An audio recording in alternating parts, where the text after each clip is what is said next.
This video app review is brought to you by the iPhoneAppReview.com. What's up, everybody? This is Luke Patrick with the iPhoneAppReview.com. We're slinging out yet another video review today, this time taking a look at an application that fits very squarely into the item hunting, object finding kind of genre for the iPhone and iPad. This is available on both devices in separate editions, so no matter what device you're sporting, you can get it on there. We're going to look at the iPad version because it's prettier, because it's got a bigger real estate. But there's not much difference in terms of gameplay, though the game is available for both. So if you're looking for it on either one, you can have it, and of course it's free for both editions. So if that's something you're concerned about, don't be. The app is completely free, will not cost you a thing. Although there are quite a lot of in-app purchases that will eventually flesh out the content. All of these are listed under the buy upgrades, and I'm just going to go ahead and show you as I turn down the sound too. This app comes with a lot of whimsical sounds, which is something we'll talk more about in just a second. We'll go ahead and troll through the available in-app upgrades before we get any further.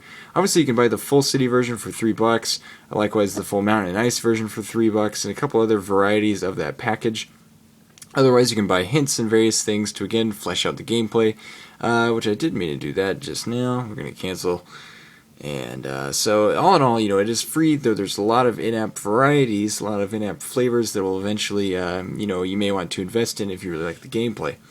Likewise, there are a couple different game modes. By a couple, we mean quite a lot. There are different game flavors we're going to talk about, but just in terms of sheer game modes, there are a lot to choose from. You've got a scenario mode, which is just sort of a basic kind of questy feel.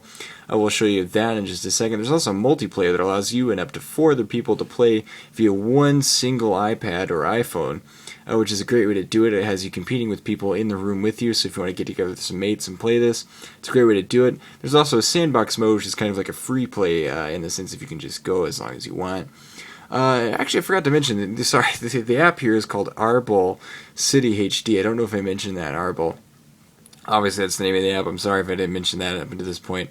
Ahrbol City HD also comes with OpenFaint integration if you'd like that. We're always a big fan of the OpenFaint snark that says, no, I don't want these awesome features. We always turn them off, actually, because we don't want those awesome features during these reviews. But if you want those awesome features, they're here. That's pretty much the only thing we have to say about the front end, so we're going to go ahead and dive into the gameplay. As mentioned, this is kind of an I Spy style offering, with lots of whimsy and excellent graphics. If you notice, the background looked fantastic. In general, this game comes with a heap of just totally cool graphics. And the game itself is, very, classic but extremely fun, too. It comes with a couple of different difficulty settings, too, so you can ramp this up to your own, personal level, depending on how much you enjoy these games or how good you are at them. We aren't particularly good at the object hunting games, but we do enjoy them. But if you're really good at them and these feel easy, you can ramp them up, which is definitely probably going to suit your style. So there are a couple of different ways that you hunt for objects in this game. Obviously, in this case, I'm given I do have a timer, it's worth noting too, that's going to run. It's probably going to run out while I'm doing this. So it gives you an extra incentive to keep going, but in this sense, you're given a small snippet of an item, then you must find the total item somewhere else within the mix. So for instance, I've got this corner of the glacier here.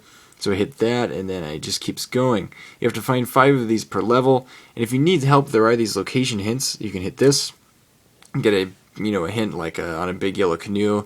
There you go. Or you can buy a just general hint instead of a location hint. It kind of explains what it is. Or there's also a show object which you can hint, and it costs a solid gold coin. But then you know exactly where the object is. So if you get totally stuck, you can do that. And I think I'm about to run out of time, so we're just going to go ahead and back out of this.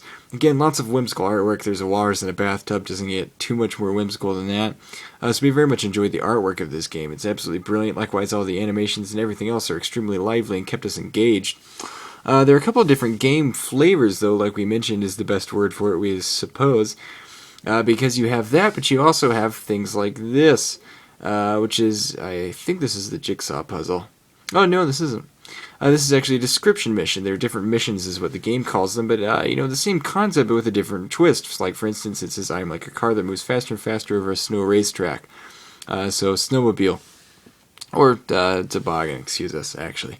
But the idea here is that you're given a description instead of a small picture. There are times where you're given a sound even that you have to find. So you hear a sound, and then you have to find the object. There also is, a jigsaw puzzle. There's an alphabetized listing where you go through. You have to find specific numbers and alphabet letters. There's a certain like kind style of gameplay, which we really enjoyed, which has you searching for all the frozen objects or all of the green, orange, etc. ones. which is absolutely fantastic. It just keeps the ball rolling in terms of keeping you engaged and keeping you consistently coming back to the app, because otherwise the same kind of item hunting I Spy style gameplay does get old after a little while. But we really appreciate the fact that Ahrbol has introduced a lot of unique twists on this to keep things interesting and keep you involved. So at the end of the day, we are going to have to give this app a solid 4.5 out of 5 stars. We really enjoyed the game. The artwork is fantastic, and all the various game modes are more than enough to keep you, engaged for the whole month's worth of morning commutes. So if you're looking for a quick way to kill a lot of time, this will definitely do it. And with more content coming out soon, you tap the ball, for instance, and you can select different worlds, and they'll all say coming soon, except for a few of them.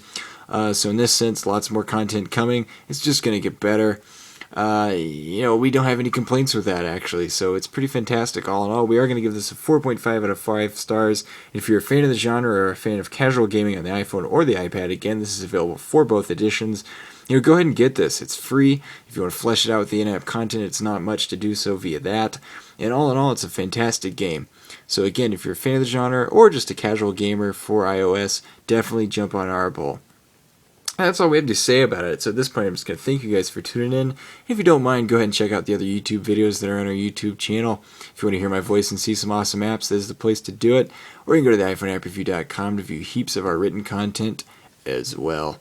That's all we have to say about it. So at this point, we're just going to tune out. We'll check you guys later. Bye.